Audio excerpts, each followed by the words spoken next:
আর বাড়ি ভাঙচুর হয়েছে, গরু বছর নিয়ে গেছে, এটা আমি কোনো কিছু আসা যায় না। কিন্তু বাগেরহাটে আমি গেছি 14 তারিখ, বাগেরহাটে 5 তারিখ অমিত চক্রবর্তী নামের এক লোককে হত্যা করা হয়েছে, আমি নিজে স্পটে গেছি। সেটা কিন্তু হয়েছে যে আপনারা হিন্দুদের পাশে দাঁড়াতে পারেন না পারেন, আপনাদের সুযোগ সুবিধা ছিল না, আপনারা নিজেরই কেস মামলা দড়ি পড়েছিলেন। কিন্তু আপনারা কোনো উপায়ে এটাকে বিশ্ব দরবারে তুলে ধরছে যে বিএনপির আমলে যা হয়েছিল আওয়ামী লীগের মধ্যে 1000 গুণ হচ্ছে। এখানে আপনাদের ব্যর্থতার পরিচয় দিচ্ছে, আওয়ামী লীগের বিপক্ষে কথা বলে। ফেসবুক দেখেন, দিবাশিস শাহ নামের একজন লোক, মানে সে খুব ইন্টেলিজেন্স, সে গতকাল লেখছে যে হিন্দু নেতাদের পোস্ট দেখলে মনে হয় বিগত আমলে মনে হয় আমরা স্বর্গে ছিলাম, এখন মনে হয় সব শেষ হয়ে গেছে। নিজের ফেসবুকের পুরোনো পোস্ট গুলো দেখেন। মানে আমরা মেধা আপাকে বলি, আমি যখন বললাম, মেধা আপা তো আমাকে বললেন যে আমার কথা না, মানে কথা মানে গুরুত্ব দিতে হবে। তা ভারতের সেনাপ্রধান কিন্তু ভারতের নির্বাহী না। ভারতের প্রতিরক্ষা মন্ত্রী, পররাষ্ট্রমন্ত্রী, পররাষ্ট্র মন্ত্রণালয়ের সচিব, প্রতিরক্ষা মন্ত্রণালয়ের সচিব সেই প্রতিনিধি হিসেবে কথা বলবে, সেটার একটা ভিন্ন বিষয় থাকে। তা স্যার যেটা বললেন যে তার প্রোটোকলের মধ্যে পড়ে না, হ্যাঁ সে তো নির্বাহী না। সে তো সেনাবাহিনীর সাথে আর মন্ত্রণালয়ের নির্বাহীর সাথে অনেক ডিফার আছে। মানে এই জন্য তাকে আমরা গুরুত্ব দিচ্ছি না। আর শুভেন্দু অধিকারী হচ্ছে পশ্চিমবাংলায় যে সরকার, মানে এই যে পশ্চিমবাংলার যে সরকার, এই বঙ্গের সরকারের নাম হচ্ছে বিধানসভা। বিধানসভা উনি হচ্ছেন বিধায়ক, মানে আমাদের একজন চেয়ারম্যানের সমান বলা চলে আর কি। যদি ভারতের তো মানে কেন্দ্রের দ্বিকক্ষ আর এই রাজ্যে তো এক কক্ষ। তা সেখানে ওনার কিন্তু কোনো গুরুত্ব ভেবে নাই, কারণ 297টা আসনের মধ্যে তৃণমূলের 200+ নিরঙ্কুশ মমতার দল, কোনো কাজে ওনাদের লাগে না। যে কোনো বিল পাস করতে, ক্যান্সেল করতে, গ্রহণ করতে, ত্যাগ করতে ওনাকে লাগে না। আর এই জন্য ওনাদের কোনো গুরুত্ব নাই। আর শুভেন্দু অধিকারী যে বলছে 4টা ড্রোন উড়ালে বাংলাদেশ উড়ে যাবে, শুভেন্দু অধিকারী ড্রোন সম্বন্ধে কোনো জ্ঞান আছে কিনা জানি না। আর ড্রোন উড়ানোর সক্ষমতা ওনার নাই। বিশেষ করে ভারত আর বাংলাদেশে যারা চোরাচালানটারি করে, ইন্ডো শুভেন্দুর চেয়ে অনেক পাওয়ার এক্সারসাইজ করে। আমি তো মনে হয় শুভেন্দু অধিকারী বাংলাদেশের 4 কেজি আলু সিঁড়ি মারার সক্ষমতা রাখে না, এবং সেই ধরনের তার দলীয়গত ভাবে সেই ধরনের তার পদ পদবি নাই, সরকারেও নাই, আর এমনি পার্সোনাল সে ধরনের কোনো ক্ষমতা নাই। উঠানোর গুরুত্ব দিলাম না। আর মেধাপাকে বলি, মেধাপা শাহবাগে 9 তারিখ আমি গেছিলাম। আমাদের যেগুলো ভায়োলেন্স হয়েছে, এটা পলিটিক্যাল ভায়োলেন্স বেশি। আমার বাড়ির পাশে থানা আওয়ামী লীগের যুগ্ম সাধারণ সম্পাদক তিনজন ভারতে গিয়ে গ্রেপ্তার হয়েছেন, হিন্দু মানুষ। তিনি একসময় জয় বাংলা শুনলে হাসতেন। তিনি বিগত দিনে আওয়ামী লীগের সবচেয়ে বড় কান্ডারি ছিলেন। আওয়ামী লীগের লোকজন তার বাড়ি বাঁচাতে আসে নাই, তার বাড়ি ভাঙচুর হয়েছে, গরু বছর নিয়ে গেছে, একটা আমি কোনো কিছু আসা যায় না। কিন্তু বাগেরহাটে আমি গেছি 14 তারিখ, বাগেরহাটে 5 তারিখ অমিত চক্রবর্তী নামের এক লোককে হত্যা করা হয়েছে, আমি নিজে স্পটে গেছি। সেটা কিন্তু হয়েছে। তারপরে এই যে আমার বাড়ির 2 বাড়ি পাশে একটা লোকে গরু নিয়ে গেছে, সে গরু অবশ্য অনেককে বলে গরুটা দূরে ফেরত আনা হয়েছে। তা আপনি কি মনে করেন যে শুধু পলিটিক্যাল ভায়োলেন্স হয়েছে, জেনারেল ভায়োলেন্স হয় নাই? আপনারা হিন্দুদের নিরাপত্তা দিতে সম্পূর্ণ ব্যর্থ হয়েছে। 2001 সালে ভোলা, সিরাজগঞ্জ সহ নির্বাচন পরবর্তী সংখ্যালঘুদের পর যে অত্যাচার হয়েছে, শুধু সেই অত্যাচারের পরে বেশ করে 2008-এর নির্বাচনে আওয়ামী লীগ মানে একদম হেসে গেলে ক্ষমতা হয়েছে, আপনাদের ব্যর্থতা। তারপরে ব্যর্থতার পরে এদেশের মানে আওয়ামী লীগের আমলে হিন্দু নির্যাতন বেশি হয়েছে, এমন হিন্দু নির্যাতন হয়েছে যেগুলো কল্পনার বাইরে। কিন্তু আপনারা কি করছেন জানেন? আপনারা এর কোনো কিছুই করতে পারেন নাই। মুনতাসির মামুন, শাহরিয়ার কবির, মুন্নি সাহারা, মানে 2001-এর যে হিন্দু নির্যাতন গুলো, সংখ্যালঘু নির্যাতন গুলো সারা বিশ্বে এমন ভাবে প্রচার করে এস্টাবলিশ করে দিছে যে বিএনপির আমলে বাংলাদেশের সংখ্যালঘুরা মোটর নিরাপদ না, আওয়ামী লীগের নিরাপদ।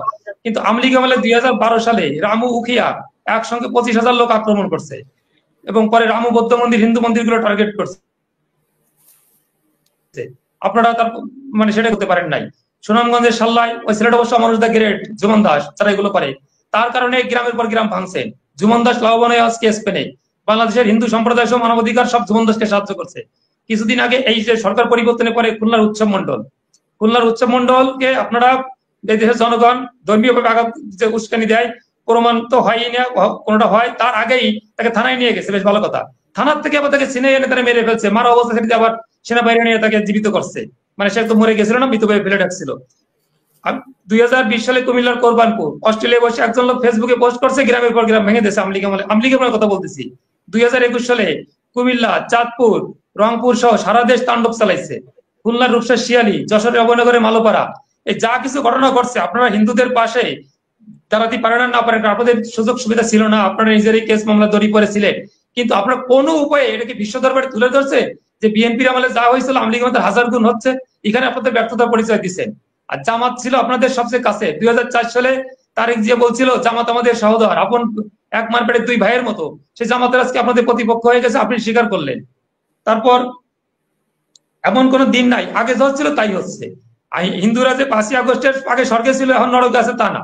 হ্যাঁ, আন্দোলনটা আগে হিন্দুরা করে নাই, কারণ আওয়ামী লীগ সমর্থিত 90% প্লাস মানুষ হিন্দুদের প্রতি আওয়ামী লীগ সমর্থন করে, এটা সবাই জানে। তারা আওয়ামী লীগ আমলে চুপচাপ থাকে, ব্যক্তিগত সুবিধা নিয়ে তারা এই আমলে রাস্তায় বেরোয়েছে, এবং তাদের সাথে বিভিন্ন কায়দায় কি অন্য আপনাদের ধর্মের লোকজন যোগ দেয় নাই? মাস্ক পরে হোক, যে কায়দায় তারা যোগ দিয়েছে, বিভিন্ন জায়গায় জয় বাংলা বলে ফেলছে, এইগুলো করে লোকজন বৃদ্ধি করাইছে। বাট ঢালাওভাবে যে বলেন যে কিছু হয় নাই, টোটালি আন্দোলনটা ছিল মানে মানে ভারতের উস্কানি, তারপরে আওয়ামী লীগের উস্কানি না, এখানে ভায়োলেন্স হয়েছে, কিছু পলিটিক্যাল ভায়োলেন্সের সাথে। মন্দির তো পলিটিক্যাল জিনিসটা, মন্দিরে হামলা হয়েছে, এগুলো ফাইন্ড আউট করে আপনি কি কখনো বলছে বাংলাদেশের সংখ্যালঘুদের নিরাপত্তা নিশ্চিত করা, কি কারণে সংখ্যালঘুদের নিরাপত্তা বিঘ্নিত হয়, এগুলো বলেন নাই। এইগুলো আপনারা কখনো বলেন নাই। ম্যারেজ পলিসির কারণে তাই বলে কি প্রেম দেবো না, আমরা আপনাকে ভোট দিই না, কিন্তু আপনি আমাদের সেভাবে কাছে নিতে ব্যর্থ হয়েছেন। এখানে আপনাদের আসতে হবে, জামাতের সাথে আমাদের সমঝোতা আসতে হবে, ছাত্রদের মূল্যায়ন করতে হবে। গতকাল 2 লক্ষ প্লাস লোক হয়েছে সোহরাওয়ার্দী উদ্যানে, চরমোনাইয়ের যে ইসলামী আন্দোলনের যুব সম্মেলন, সেই মঞ্চে আমি বিশেষ অতিথি হিসেবে উপস্থিত ছিলাম। সেখানে আমার সামনে, আমি ওনার পিছনে বসে আমার সামনেই বক্তব্য দিয়েছেন আপনাদের যুব দলের নয়ন, মানে সাধারণ সম্পাদক। বক্তব্য দেওয়ার সময় শহীদ জিয়াউর রহমান, তারপর আপনাদের ম্যাডামের সম্বন্ধে কথা বলার সময় জনগণ ছিল, তারেক জিয়ার সময় জনগণের বডি ল্যাঙ্গুয়েজ ভালো দেখি নাই, কিছু লোক হাতও জায়গায় শুনতে চাই নাই। এইখানটা আপনাদের আসতে হবে, লিগেজ গুলো খোঁজেন, লিগেজ গুলো খুঁজে আপনারা দাঁড়ান। এই মুহূর্তে আপনাদের সবচেয়ে জনপ্রিয়তা বেশি, বিগত দিনেও আপনাদের জনপ্রিয়তা থাকার পরেও আপনারা আন্দোলনও সফল হন নাই, ভোটেও সফল হন নাই। কারণ আপনার টাকা থাকলে, ঘরে থাকলে হবে না, ওই টাকা ইউজ করে, টাকায় ব্যবসা করে হোক, মানে লগিং করে হোক, শেয়ার মার্কেটে দিয়ে হোক, আপনার সেটাকে আর্ন করতে হবে। টাকা ঘরে প্যাকেট করে রাখলে হবে না, জনসমর্থন কুক্ষিগত করার জিনিস নয়, সেটাকে ইউটিলাইজ করেন। আর নির্বাচন কর্তৃক দেশি বিদেশি যে চাপটা, হ্যাঁ, ভারতে নিযুক্ত মার্কিন রাষ্ট্রদূত এরিক গেরিসেটি তিনি দেখা করেছেন ভারতের পররাষ্ট্র মন্ত্রণালয়ে, দেখা করে তিনি ভারতের সুরে কথা বলছেন এবং বাংলাদেশের যে ইউএনডিপি, তারা বাংলাদেশের নির্বাচনী কারিগরি সহায়তার কাজ শুরু করছেন। এবং গত মঙ্গলবারে আমাদের পররাষ্ট্র মন্ত্রণালয়ে গিয়ে তারা একটা টিম বৈঠক করছে, তারা দ্রুত নির্বাচন চায়। এবং দেশি বিদেশি কিছু সংস্থা যারা নিরপেক্ষ, তারা বিএনপির সুরে সুর মিলাইয়া এবং বিএনপি সমমনা দল, তারা খুব তাড়াতাড়ি নির্বাচন চায়। কিন্তু এখানে নির্বাচনটা একটা মানে তাড়াতাড়ি বলতে বেশি দূরেও না, তাড়াতাড়িও না, একটা সাডেন টাইমে নির্বাচন করা উচিত। যেমন 2014 সালে নির্বাচনে খরচ হয়েছে 264 কোটি টাকা, 2018 সালে খরচ হয়েছে 700 কোটি টাকা, 2024 সালে খরচ হয়েছে 2300 কোটি টাকা। এখন একটা নির্বাচন এবার করতে গেলে লাগবে আপনার 3000 কোটি টাকা। 3000 কোটি টাকা নির্বাচন করে ফেলে দিলেন, আবার একটা ঝামেলা হলো। এই নির্বাচন দরকার নাই, আপনি একটু সময় নেন, আবার সেই সময়টা যেন অতিরিক্ত নয়, একটা স্ট্যান্ডার্ড সময় নেন, স্ট্যান্ডার্ড সময় নিয়ে নির্বাচনটা হোক, যে নির্বাচন 5 বছরের জন্য স্থায়িত্ব হয়। আমরা তো পাকিস্তানের দিক যাবো না, পাকিস্তানের 54 বছরে কোন সরকার 5 বছর লাস্টিং করতে পারে নাই, কোনো কারণে সে কখনো ইন্ডিয়া হোক, আমেরিকা, জাপান হোক, তাদের ফেলে দিছে। আমরা না, আমরা চাই আমাদের সরকার 5 বছর থাকুক, এবং এমন ভাবে থাকুক যে সেই আমলে হরতাল অবরোধ না হোক। হরতাল অবরোধের কোন ইস্যু জানি তার প্রতিপক্ষ দেয় না। প্রতিপক্ষ ভাই, আপনি আমি নির্বাচন করব, নির্বাচন করার পরে যখন আমি হেরে যাবো, তখন কিন্তু আপনি আমারও এমপি। এখন আপনি যে শুধু বিএনপির ভোট তাদের এমপি না, আমার দায়িত্ব আপনার। এখন হিন্দুরা দেশে ভোট দেয় নাই, কিন্তু সেই ভোট আপনি আনার চেষ্টা করেন। অনেক হিন্দু এখন কথা বলে, আওয়ামী লীগের বিপক্ষে কথা বলে, ফেসবুক দেখেন। দিবাশিস শাহ নামের একজন লোক, মানে সে খুব ইন্টেলিজেন্স, সে গতকাল লেখছে যে হিন্দু দিনে তাদের পোস্ট দেখলে মনে হয় বিগত আমলে মনে হয় আমরা স্বর্গে ছিলাম, এখন মনে হয় সব শেষ হয়ে গেছে। নিজের ফেসবুকের পুরোনো পোস্ট গুলো দেখেন। হ্যাঁ, আমাদের বিগত দিনে যে অত্যাচার হয়েছে, আওয়ামী লীগ বিএনপির আমল হচ্ছে বেশি হয়েছে, কিন্তু আওয়ামী লীগের সময় অত্যাচার গুলো ফ্ল্যাশ হয় নাই, মিডিয়া করে নাই। সবচেয়ে বড় কথা, ভারত কিছু করে নাই।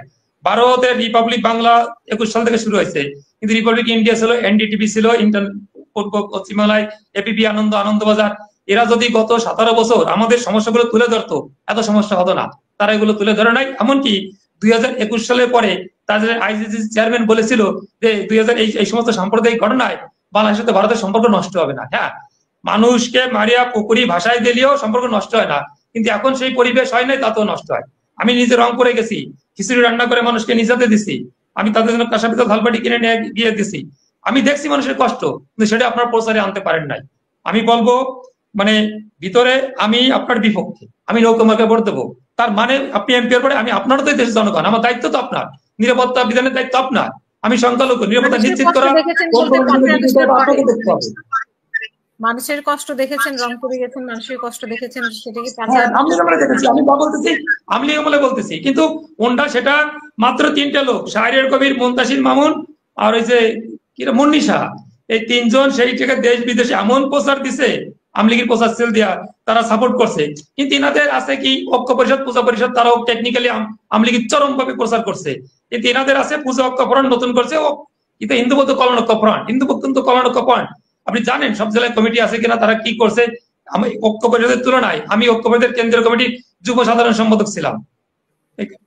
আমি জানি আমাদের নেতারা কি কাজ করছে আর আপনাদের নেতারা কি কাজ করছে।